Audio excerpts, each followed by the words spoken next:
So there we have it, guys. The long-awaited PlayStation 5 event is officially behind us, and with it came a plentiful collection of titles to keep us salivating until its release. Sony also pulled back the curtain, and we finally got our first look at the console itself, which I must admit looks like it was manufactured by SpaceX. Not that it's a bad thing though. I really do appreciate Sony going all out on this futuristic aesthetic, and the presentation showed a lot of that throughout the entire event. Also, memes. We got lots of memes. My name is Mike Skinner, and while there's definitely plenty to discuss here, I just want to talk about my 5 personal and most anticipated announcements from the show. So without further ado, let's hop in. First up on our list, we have one of PlayStation's most beloved duos. There we go. It's super exciting to see the franchise returning in a big way in the near future, especially considering the abundance of games aimed at a more mature audience in the PS5 lineup. In the first look trailer, we got to see some gameplay footage which looked chaotic and amazing as ever, along with introducing us to, perhaps, a new playable character?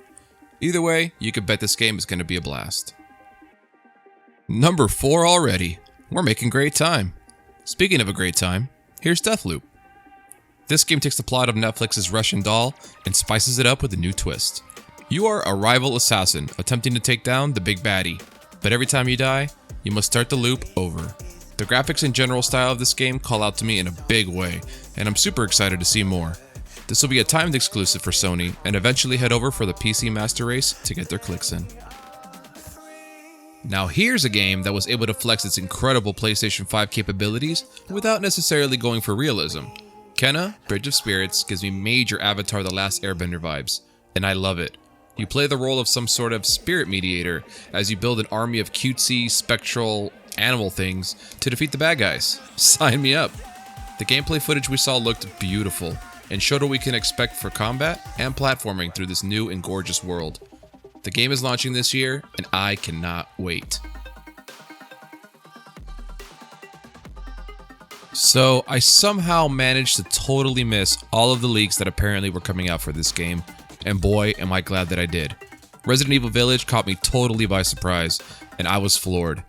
I think it's interesting to see them building a new future for their franchise, with the inclusion of a more gothic horror style, including witches and werewolves, a firm departure from zombies and parasites. The plot is a sequel to the story in Resident Evil 7, and will remain first person rather than third person. Also, Evil Chris Redfield? Say it ain't so, Chris. Say it ain't so. As a huge SpiderMan fan, this is partially biased, but it's my list, so I don't care. I definitely was not expecting to get hit with any Spider-Man news in this conference, let alone a Miles Morales spin-off game. It seems to be keeping that same hip-hop vibe that works so well in the Spider-Verse film, which I'm super happy to see. Although thought to be DLC at first, Sony has since confirmed that this is in fact its own game, but is not a direct sequel to the PlayStation Spider-Man game. Instead, it'll be a shorter spin-off title, similar to Uncharted's Lost Legacy. This game is sure to be just as good as the last one, if not better, and I personally cannot wait to swing through the city again. But let's be honest, there were so many cool looking titles in this event that I could talk about them all. Solar Ash, Returnal, Ghostwire Tokyo, Hitman 3. It's looking like the next generation of gaming is going to be an exciting time. With as complicated of a year as 2020 has been, I think it's great to see that the future of gaming is as bright as ever. You can follow me on Twitter at TypicalSkinner, or you can catch me at twitch.tv/TypicalSkinner to tell me what games you're most excited about from this reveal. Thank you guys so much for hanging out with me, and I'll see you real soon. Peace.